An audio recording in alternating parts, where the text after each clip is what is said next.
আমরাই জিতবো। তারপরও ওদের গোলকিপারকে দেখে আমি একটু ছিলাম, বাট আমি ঐশীকে নিয়ে একটু ভয় পাচ্ছিলাম, কারণ ওকে একদম খেলার 11th আওয়ারে আমি জাস্ট নিয়ে আসছি।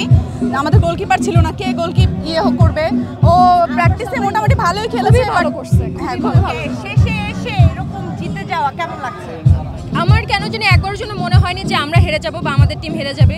সবাইকে দেখেই আমার মনে হচ্ছিল আমরা এখন থেকেই জেতা, মানে শুরু থেকেই আমার মনে হচ্ছে যে আমি জেতা। এবং আমি যখন বল আটকাচ্ছিলাম তখন মনে হচ্ছিল এই বল আমাকে ছেড়ে যেতে পারবে না। দুটো বল আমাকে ছেড়ে যখন চলে গেল তখন আমার খুব আপসেট লাগছিল। তারপরও আমার মনে হয়েছে যে না, এখনো খেলা শেষ হয়নি, খেলা হয়তো বা আবার শুরু হবে। দেন ফাইনালি মনে হলো যে না, মাহাপু আমাদেরকে আবার সেই জয়টা এনে দিল।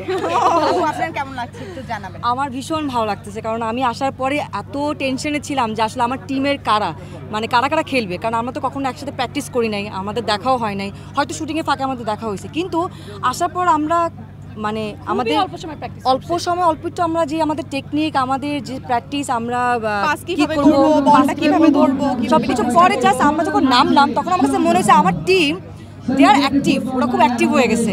তো আমি ওদের উপরে এত আমার ভরসা যে আমার মনে হচ্ছে যে ওরা ভালো করবে, কিন্তু ওরা যে এত ভালো করবে সেটা আমি ভাবি নাই। আমি একটা কথা বলতে চাই, অথৈ আপু এত ভালো, আপু খুব ভালো টিচিং দিচ্ছে আমাদেরকে, যেটা একটু দরকার ছিল, সেটা না হলে হয়তো আমরা পারতাম। আমার বেস্ট চয়েস হচ্ছে আমার গোলকিপার।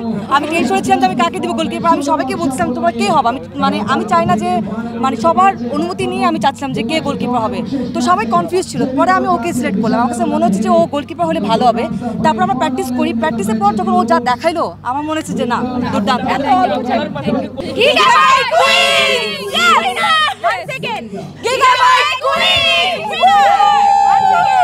Gigabyte Queen!